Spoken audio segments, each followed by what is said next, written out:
Hey everybody, thanks for joining me today. My name is Fernando. I am the guitarist and backup vocalist for the band Exuvial, and we're going to do a deep dive of the last two tracks on our album, Requiem for Ruin, which is an instrumental, and the final song of the album, Necrotic Dissolution.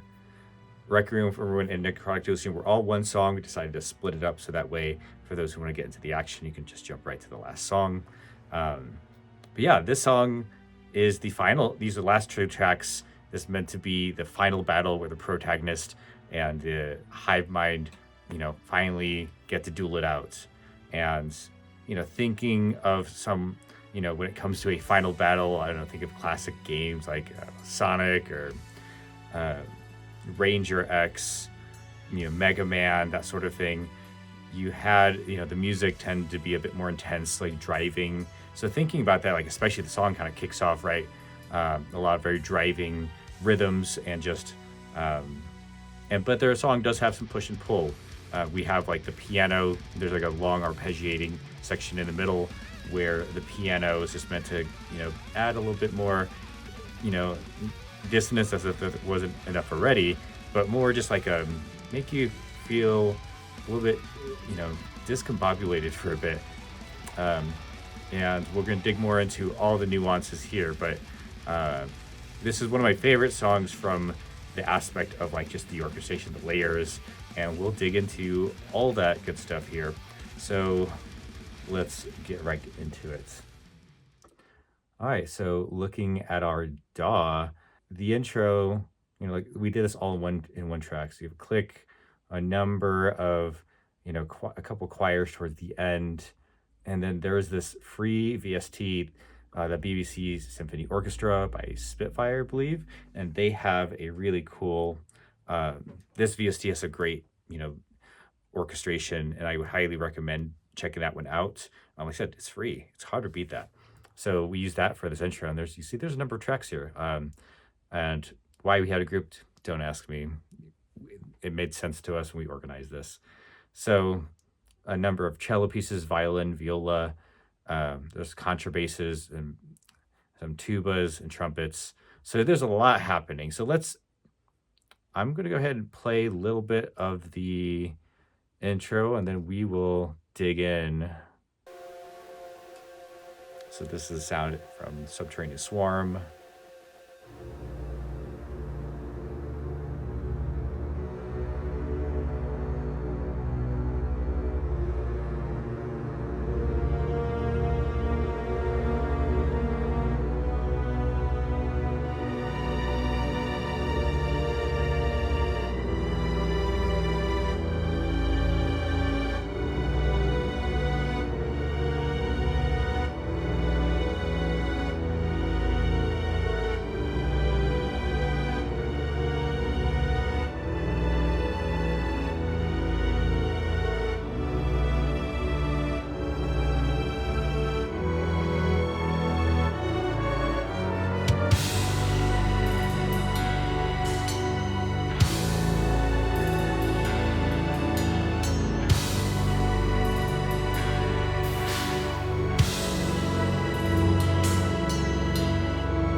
So that was the intro. That was the whole Requiem for Ruin, the instrumental.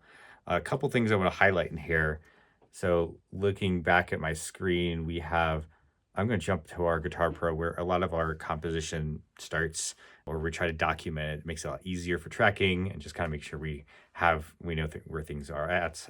And if we haven't played in a while, we know exactly how to play it. Interesting enough, when you hear this version, you hear it's like da, da, da. So very small movement, just with one note. And so we actually programmed some of this in here. So you hear arpeggiating in the Guitar Pro. It changed a little bit in the final, where it starts with just playing chords. Just felt a little bit more dramatic having all those layers going on. Now, I'm going to jump to the end of the song real quick to show.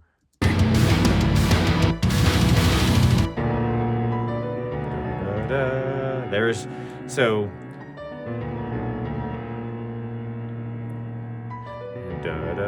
so in this throughout the album, there's a lot of these pieces where we'll take something and it'll kind of sneak in. Sometimes it's very obvious, sometimes it's more subtle. The intro here had more of the chord, just playing chords, so it's kind of building this wall of sound.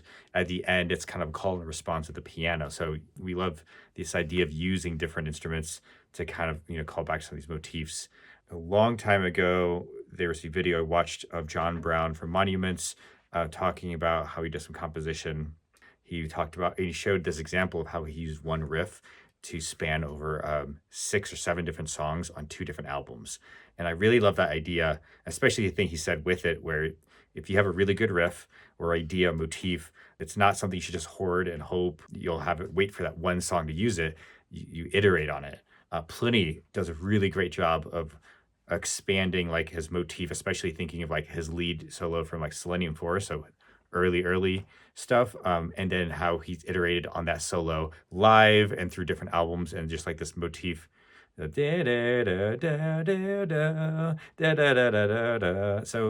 that kind of element happens through a lot throughout the album. So this is one aspect of that. It's just like using the same motif in different either different keys, different instruments, sometimes slowed faster, sometimes it's very noticeable like this one, sometimes it might be like a synth or something, but it's more in the background and more ambiguous. Also, fun fact, looking back at the the tab doesn't have it here, but the song was originally, you know, it's kind of like working title, we called it Black Ethereum, which is actually a flower. Still a really cool it's a cool name, pretty metal name for a flower, I'd say. Thinking of where we are in the story, the protagonist kind of like walking towards or coming, you know, up towards this hive mind. And so, you know, in the music video, like we had this like video going and then it fades to black and then da da da, and then it fades to black, da da da. And that was playing a bit rhythmically with against what was happening in the song.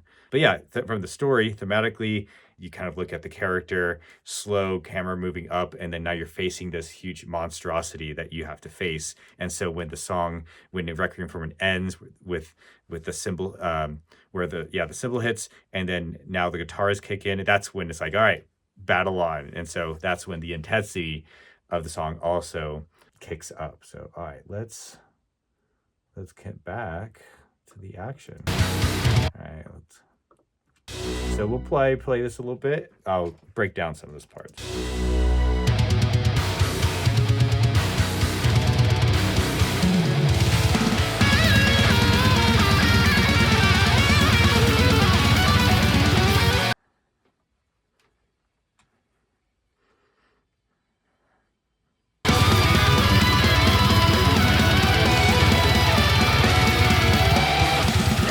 So let's dig into that section. First off, that is a guest solo. We got 2 guest solos on this one. The first one is by a fine lad by the name of Ben Gassman. He plays guitar in the band Aetherius. He plays bass in the band Blighted Eye. If you're not familiar with either of those bands, highly recommend it. And so the second solo, which we'll get to later, was by Kyle Chapman, who's also in those bands, good guitar and vocals in Aetherius and in Blighted Eye.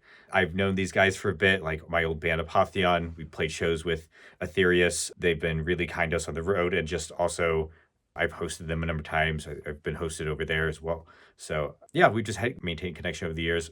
They're great musicians. I always love watching them play, and they just had such a unique style. And and for this song, it just felt like we wanted to. It'd be really cool to have both these guys as like a bookend, you know. But Ben has more of a very melodic style, and it really shows kind of like in the beginning where he just kind of builds like this epic, so just he brought this epic element. Just imagine someone like carrying their sword and they're ready to drive into battle. So it really carried that energy and didn't really have to give any prompts. He had idea, and we didn't really have to go back and forth a whole lot before we settled on like, yeah, sick, that's perfect. So in the intro, there's like a da da da da dun dun dun da da da. So it's looking at our lovely guitar pro. So there's a lot of back and forth.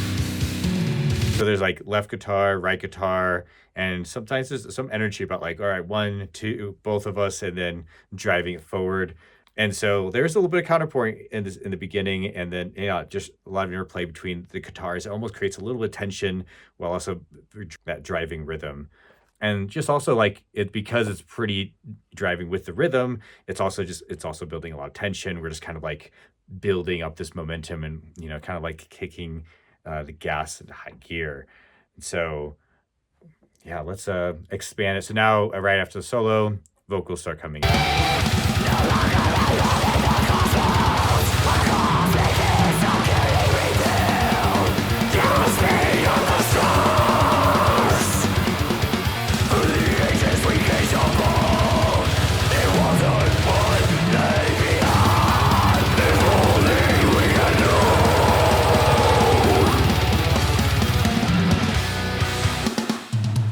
So this section,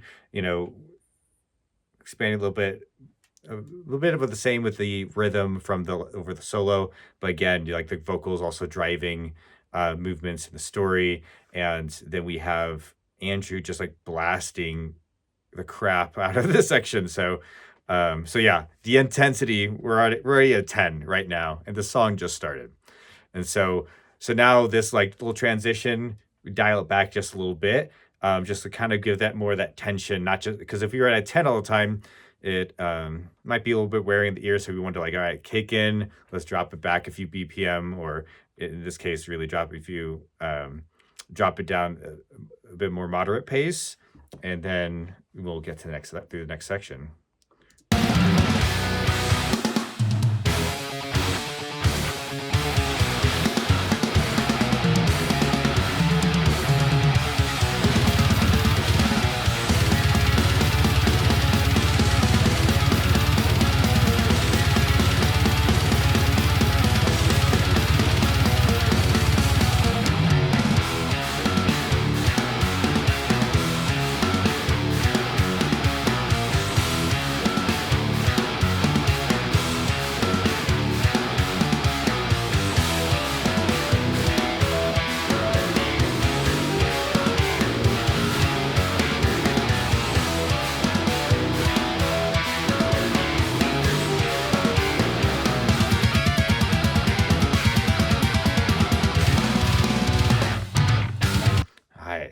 That's a fun section. So the beginning of this section,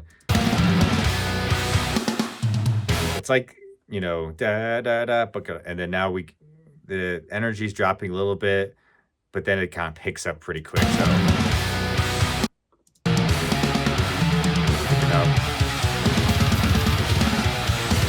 and now we're just kind of like building off this new section here, and then energy is not as high as the previous section, but the drums are definitely keeping it pretty high. And then once it transitions,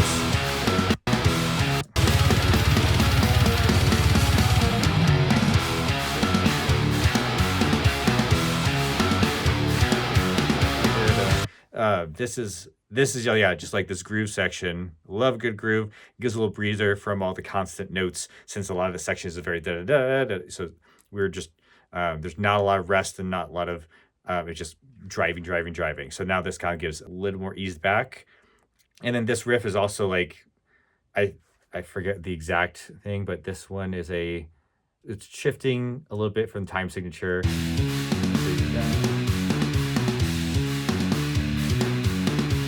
So we have like an A and B, if you will. So an A section, I think it's like 4/4, 2/4, probably could have been written all in one, but whatever. This is how it made sense. In the B section, now we're extending the tail at the end, so that way it's like A, B, A, and then it goes into 3/4 on the last turnaround before the whole thing repeats. So it's like A, B, A, C. Instead of playing the same thing 4 times, sometimes a section needs it, but just to give a little bit more variation, that subtle, adding or changing the notes at the end of the tail of a riff can help like make it a little bit more interesting, even if like 90% of it is the same, and that way it feels like it's moving somewhere. And then when it switches to you get this like piano thing, which in the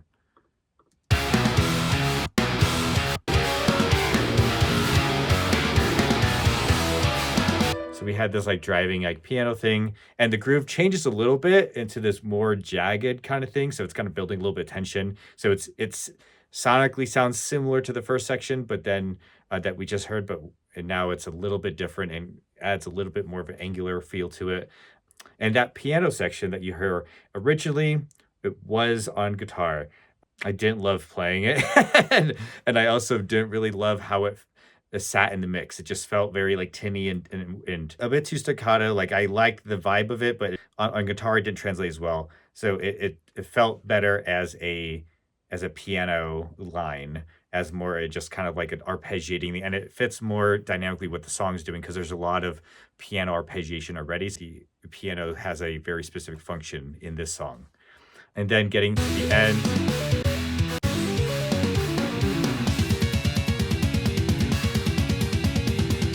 So you have this like little diminished run.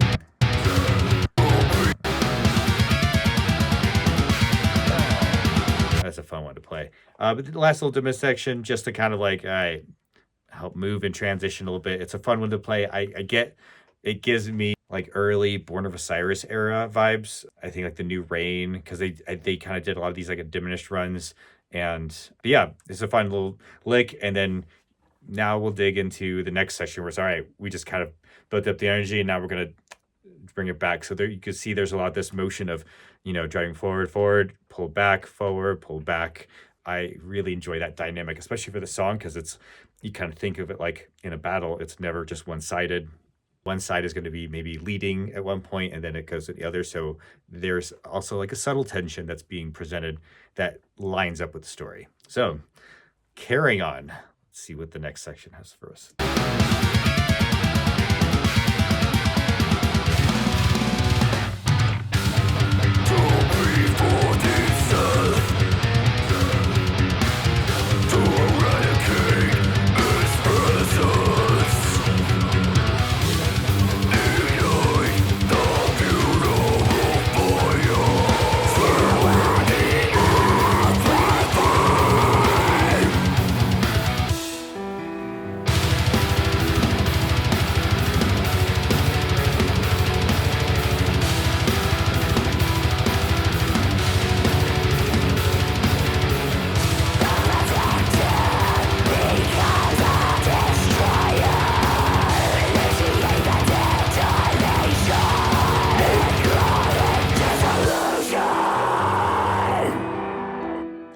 Forgot to mention, if it wasn't clear already, this project is everything prior to us moving. I should probably show the guitars. Or there's the piano, vocals.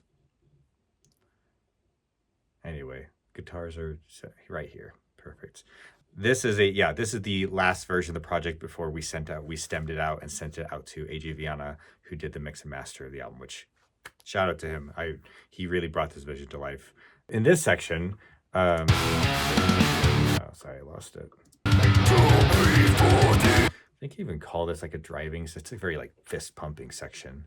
Yeah, it's literally called, and there is no guest solo, even though we had this idea here, but it didn't feel like it needed it.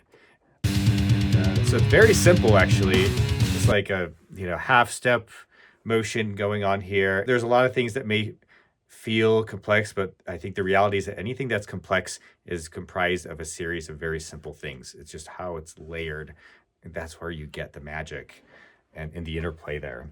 So this section, like you see, like very so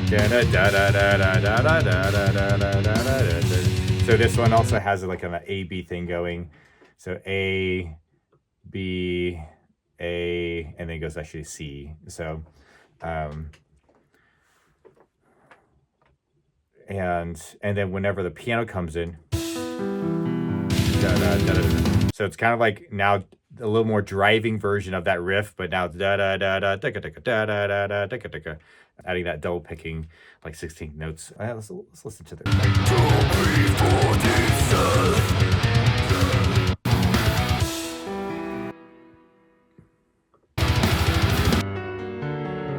So piano.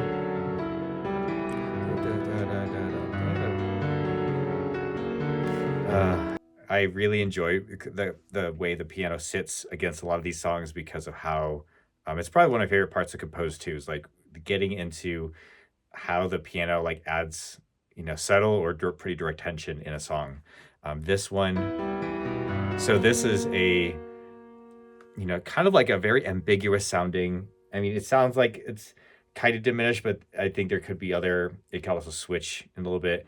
I forget exactly how it's composed, but it's something about how the way, I think if I look at the actual thing, so ignore that I love blasting the velocity, that's whatever, 127 or velocity or die.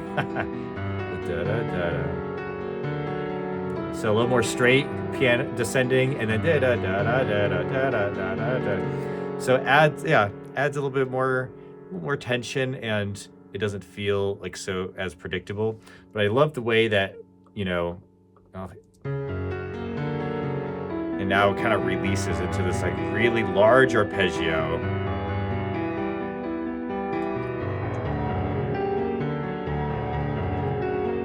So we'll dig into that here in a sec. But, actually the other thing I want to call out before we go into the piano piece. I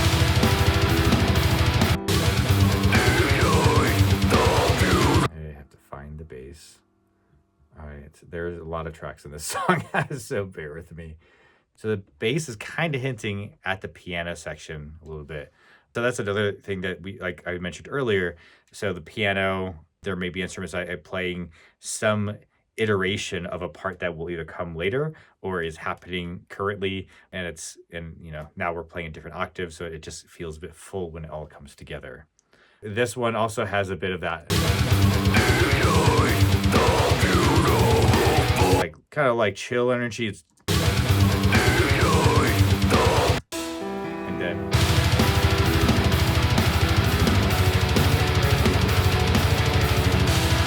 and then it's like now the drums pick up, and now the energy is picking up a bit more before it just kind of releases into floaty feeling disorientation. That's the word I'm looking for.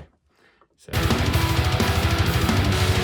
I do love that the piano's kind of like doing this repeating arpeggio, and then right at the last time it like extends, and you think it's going to be the same, but now it just like unfurls into the next section.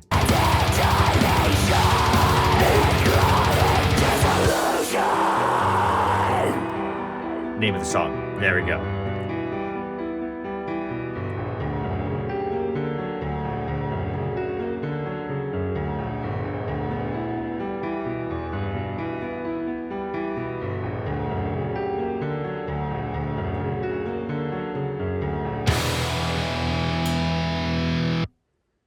Now that we've kind of been like in this floaty feel, now it's like, all right, the guitars kind of ground us, and then everything kind of picks up again.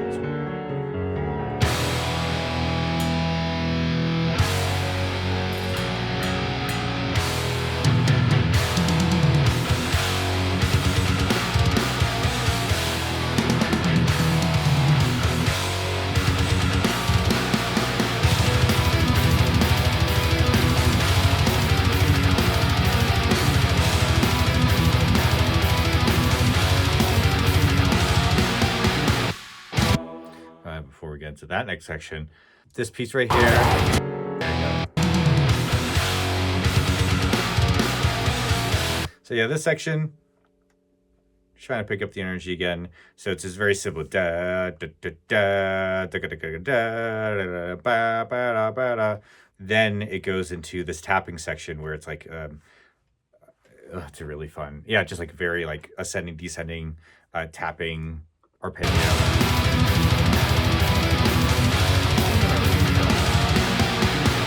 And then now we're doing, I think it's like octave higher, and then we're adding extra synths, and there's a bit more going on thematically in this section. So.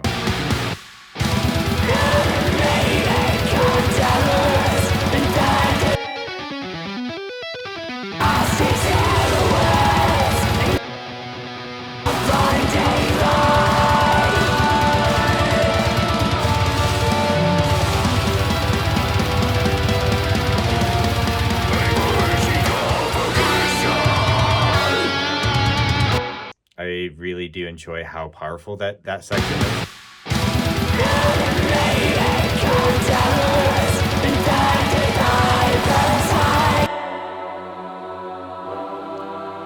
Who doesn't love a good choir?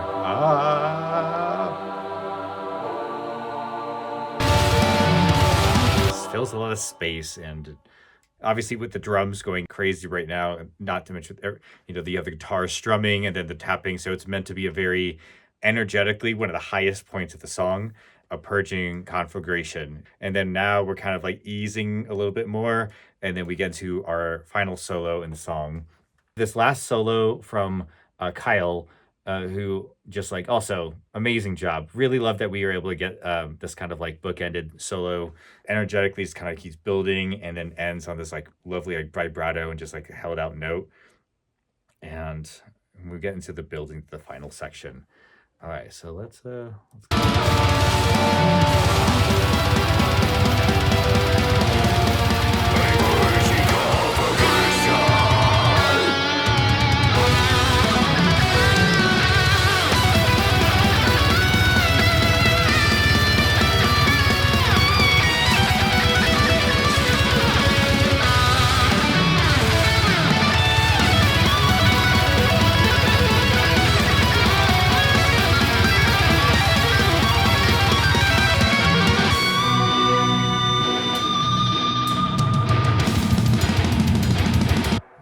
That solo always gets me. The last section had a lot of energy, and then this one kind of like starts easing up, and then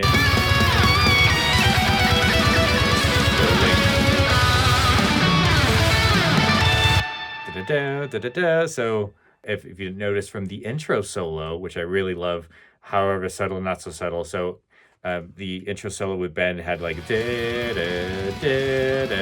it's like so it's like there's a interplay, a subtle interplay of like that build. Only that now we're kind of like the final end of the song, so we want more notes, we want more everything, and then ending with this like freaking.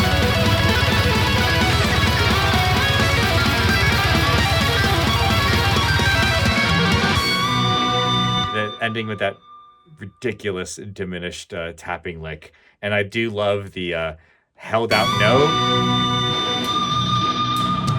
It's dirty before it like fades off. I'm like, the way that it just transitions into the rest of the song.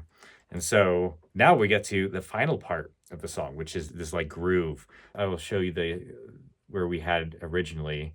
I'm gonna mute the drums here and then show you like what we did here.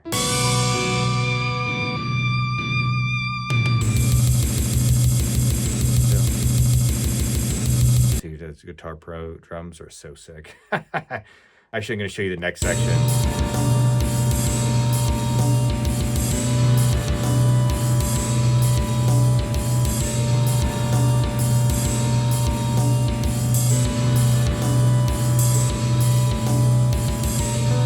So this last section of the song has this like recurring riff that dun dun dun. There's like diminished, kind of like it's very death. I feel like it's a very deathcore chord. And I'm pretty sure this one we did quad track this because we wanted a very full, and it just wanted to be very thick part.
some stuff I want to deconstruct with that section. So that section, guitar wise, it is highly repetitive, and that was very intentional. In this section, I didn't really want it to be a lot of variation. I kind of wanted to be like a hypnotic kind of groove section. And I think like Michelle, there may be a lot of repetition, and there's trying to like holding you in this space for a bit to build some tension.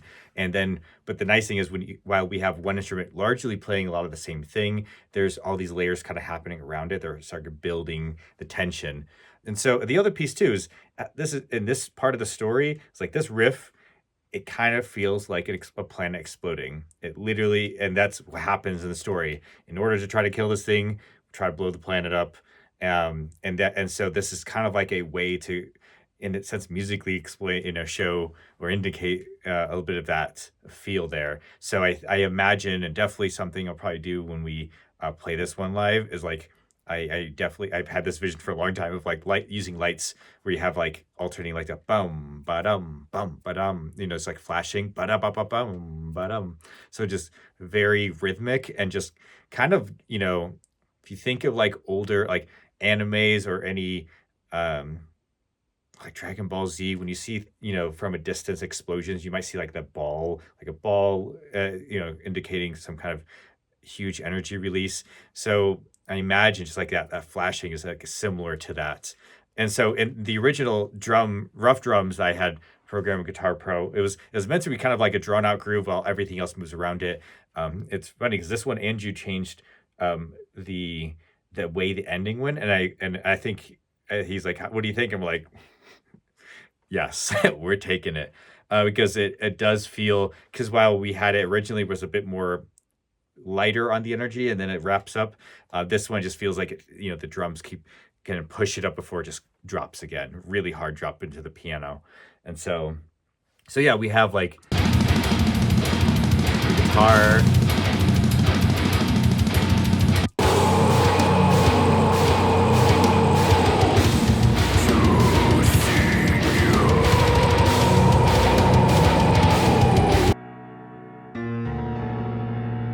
so a little bit what's happening in the background. I'm gonna start minimizing this so I can see. Yeah. So if you didn't notice, this is the same chords from the beginning song, but now we're not like resolving and moving. It's just kind of oscillating with this like half step or or like just like A, B, left, right. This is all that's happening in the background just to add that tension.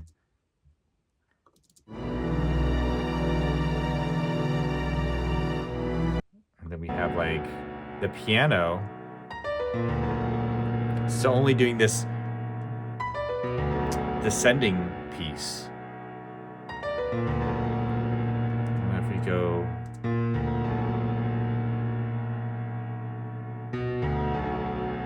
so it's interesting, in here we're hinting at the final section, which the piano is doing, ba, ba, ba. So this kind of a call and response motif here. We'll dig into the outro in a second once we play it. But yeah, so in this section though, it's like,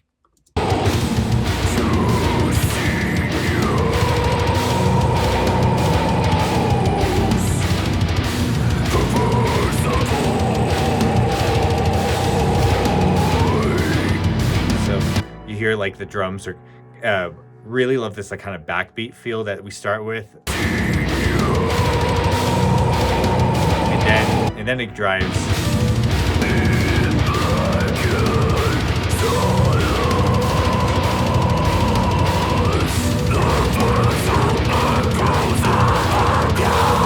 And then the last lyrics of the song, "The phantom echoes of our ghosts."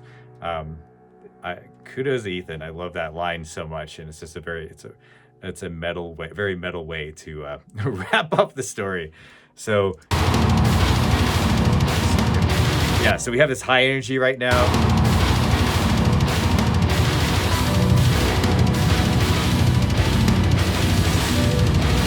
And just the cymbals are kind of like building a bit more, and then we're gonna let it play out the outro.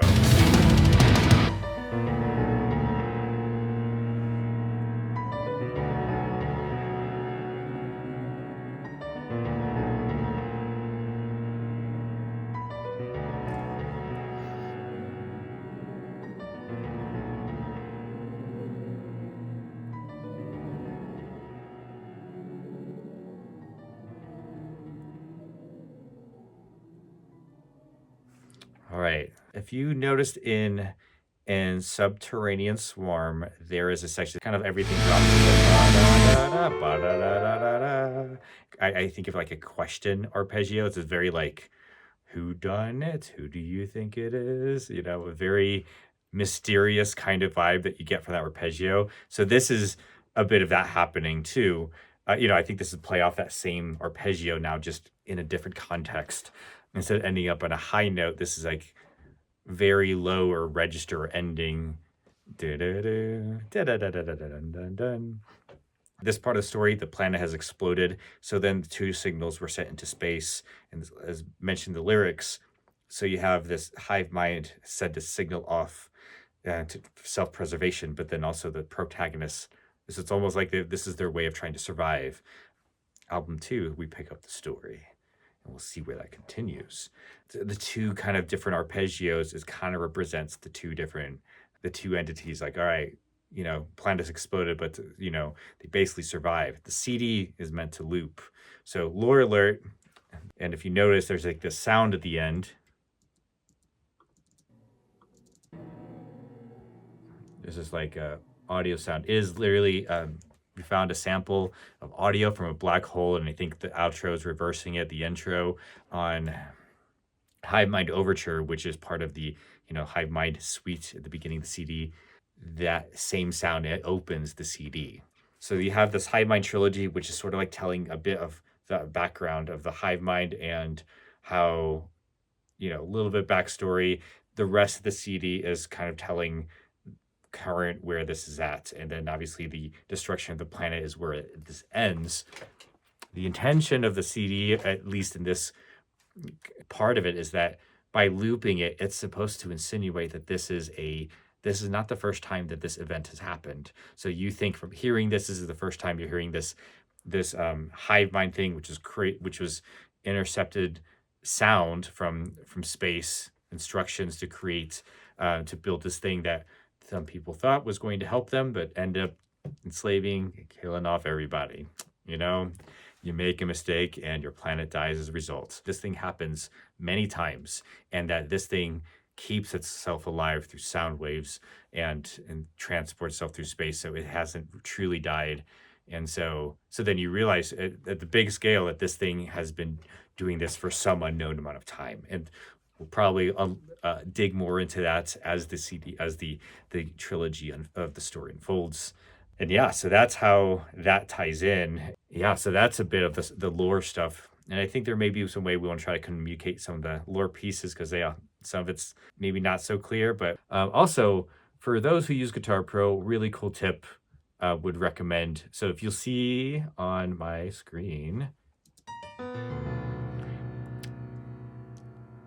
there's a really cool feature called arpeggio up and arpeggio down. So when you select a number of notes, it just does that, and it'll do the arpeggio. And so I had to manually program it into a DAW MIDI to get it timed and everything. But it's a pretty cool feature. I discovered it accidentally and used it a number of times throughout the CD to help with the composition, and because it added a cool approach to arpeggio and how the song played. So that is the end of the CD. So I first off want to say thank you for stopping by and sitting with me for however long this has been running for, and dig in a little bit on some of the nuance. I had to take some notes. There's probably some other things I've forgotten to mention, but yeah, this meant to be a deep dive, talk about like some of the composition pieces, like motifs or things that we've done, just to show, a little bit how the guts of the song. And yeah, I would love to do more of these, because I kind of love nerding out about like composition and this stuff, because we've spent a lot of time trying to like really put this together. And we set out to make a concept album, and thinking of bands like BT Bam or like the Faceless writing on concept albums, and having like these immense bodies of work that just like tell a really dense story. And so that was really a goal here. This is our first attempt at doing that, and so that it was definitely pulling from so many different influences to make that possible. So yeah, again, thank you so much for joining me. Let me know in the comments what song you'd like me to do next. And if you have any other questions around the composition, how we approach things, really anything, or if there's any other videos you'd like us to make to talk about how this album came together. So we'll see you soon.